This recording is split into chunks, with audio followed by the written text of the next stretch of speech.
Om Swastiastu. Assalamualaikum warahmatullahi wabarakatuh. Salam nama budaya, salam kebajikan, dan salam harmoni. Kami dari mahasiswa Ilmu Pendidikan Dasar semester 3, Prodi Pendidikan Guru Sekolah Dasar.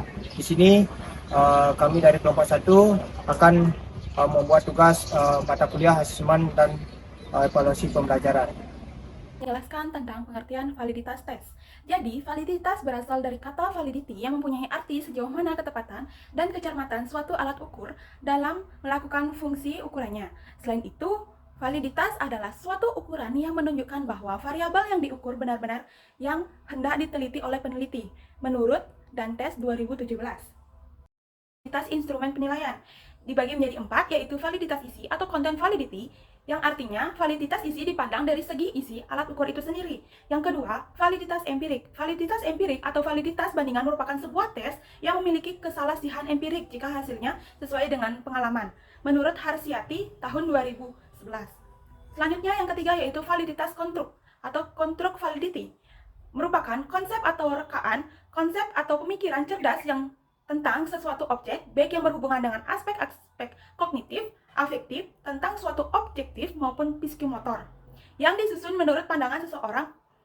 Selanjutnya, yang keempat yaitu validitas patokan. Adalah jenis validitas patokan dapat dibedakan atas dua tipe, yaitu validitas prediktif atau predictive validity dan validitas serempak atau congruent validity. Tujuan dan manfaat melakukan validitas tes.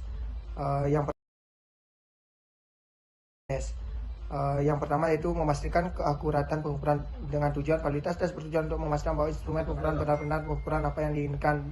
Dengan manfaat, dengan validitas yang tinggi, informasi yang diperoleh dari tes dapat dianggap akurat dan dapat dianalisa untuk membuat keputusan. Dan yang kedua, mengoptimalkan keputusan. Dengan tujuan meningkatkan keputusan yang dibuat berdasarkan hasil tes. Dengan manfaat, jika tes memiliki validitas yang baik, keputusan yang diambil berdasarkan hasil tes akan lebih mungkin mencerminkan kemampuan atau karakteristik yang sebenarnya dari individu yang diukur. Dan yang ketiga, meningkatkan kredibilitas tes. Dengan tujuan membangun kepercayaan terhadap tes sebagai alat pengukur yang dapat diandalkan. Dengan manfaat, validitas yang tinggi dapat meningkatkan kredibilitas tes di mata pengguna seperti pengambilan keputusan, instruktur, atau penelitian. Jadi cara menghitung validitas. Nah, sebelum itu, validitas butir teks merupakan validitas yang berfokus pada masing-masing butir atau nomor soal yang bertujuan untuk memperoleh keputusan butir mana saja yang bisa dikatakan valid dan tidak valid. Selanjutnya, contoh soal menghitung validitas butir tes. Seorang guru akan melakukan ulangan harian menggunakan soal pilihan ganda. Nah, sebelum itu, menggunakan soal tersebut, guru harus memastikan butir-butir pada soal valid. Oleh karena itu, guru mengujikan soal ulangan harian tersebut kepada siswa. Berikut data hasil ulangan harian bisa dilihat di PPT. Untuk cara penyelesaiannya yaitu kita salin tabel tersebut dan kembangkan, lalu menambahkan dua kolom dengan nama XT dan XT kuadrat.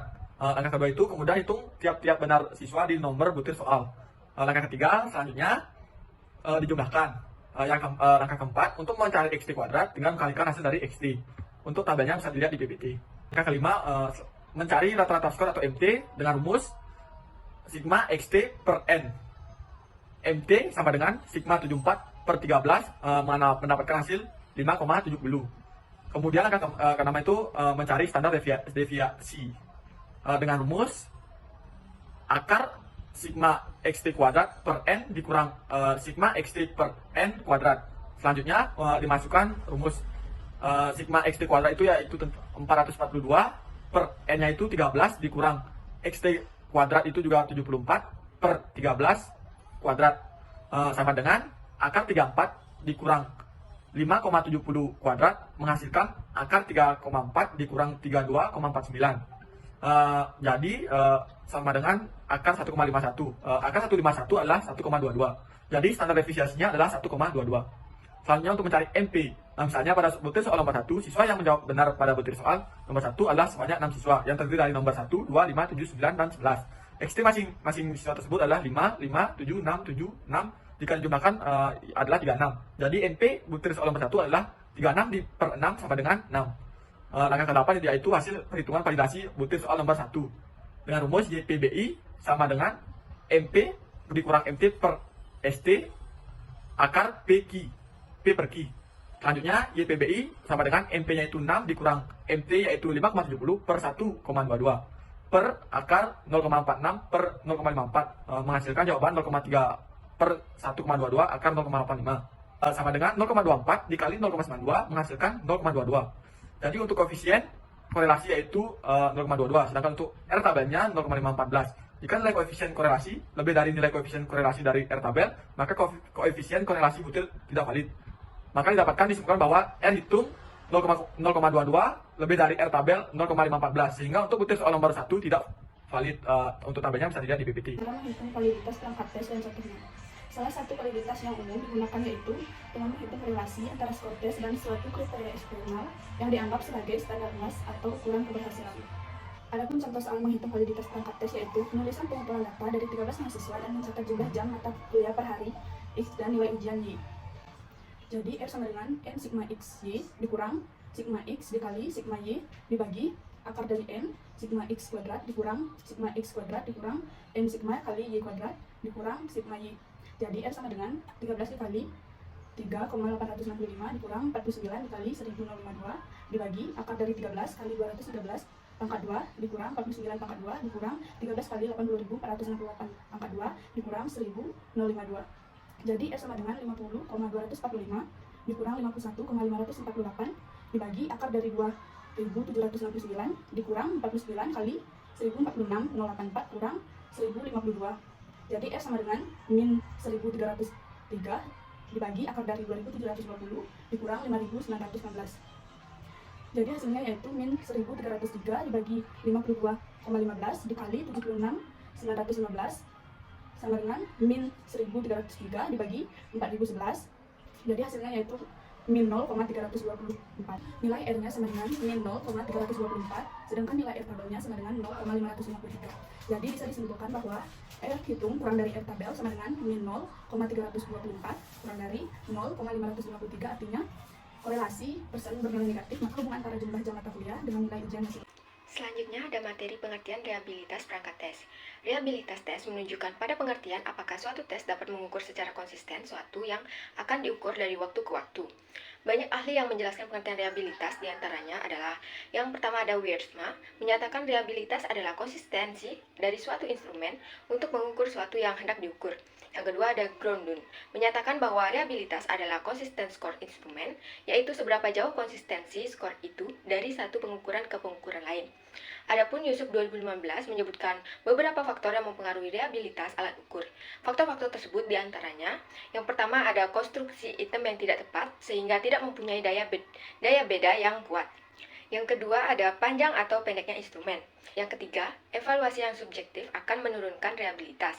Tujuan dan manfaat dalam melakukan reliabilitas perangkat tes. Tujuan utamanya yaitu mengestimasi reliabilitas untuk menentukan seberapa besar variabilitas yang terjadi akibat adanya kesalahan pengukuran dan berapa besar variabilitas skor tes sebenarnya. Nah, kemudian banyak prosedur yang dapat ditempuh untuk mengetahui indeks koefisien reliabilitas suatu instrumen pengukuran. Kemudian ada banyak faktor yang mempengaruhi reliabilitas suatu instrumen. Manfaat dalam melakukan reliabilitas perangkat tes. Yang pertama, reliabilitas tes merujuk pada sejauh mana tes dapat memberikan hasil yang konsisten dan dapat diandalkan. Yang kedua, tes yang reliable menghasilkan data yang konsisten dan dapat diandalkan dari waktu ke waktu. Yang ketiga, dengan reliabilitas yang tinggi, hasil tes memiliki tingkat ketepatan yang lebih besar. Teknik menghitung reliabilitas perangkat tes dan contohnya.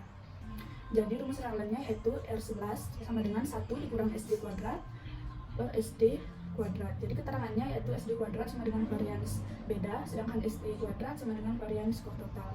Maka berdasarkan tabel tersebut dapat dihitung bahwa SD kuadrat sama dengan XD kuadrat per N dibagi N. Jadi SD kuadrat sama dengan 22 dikurang 8 kuadrat per 10 dibagi 10 sama dengan 22 kurang 64 per 10 dibagi 210 sama dengan 22 kurang 64 per 10 sama dengan 1,56. Sedangkan SD kuadrat sama dengan sigma XT kuadrat dikurang sigma XT kuadrat per N dibagi N sama dengan 442 dikurang 74 kuadrat per 10 dibagi 10 sama dengan 442 dikurang 5476 per 10 dibagi 10 sama dengan 442 dikurang 547,6 per 10 sama dengan min 10,56.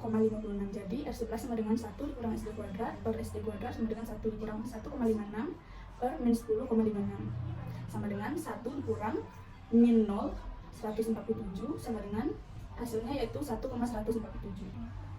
Jadi kesimpulannya yaitu berdasarkan uji reliabilitas yang telah dilakukan dan didasarkan pada tabel hubungan koefisien Menurut Sugiono, dapat ditarik sebuah kesimpulan bahwa soal yang digunakan dalam undang-undang tersebut mempunyai tingkat reliabilitas yang sangat kuat.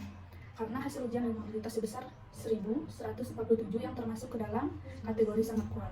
Validitas internal dan validitas eksternal. Tujuan diadakannya validitas tes adalah untuk mengukur sejauh mana tes tersebut benar-benar mengukur apa yang ingin diukur oleh tes tersebut dan untuk memastikan bahwa tes tersebut memberikan informasi yang akurat dan dapat diandalkan tentang keterampilan atau karakteristik yang diukur.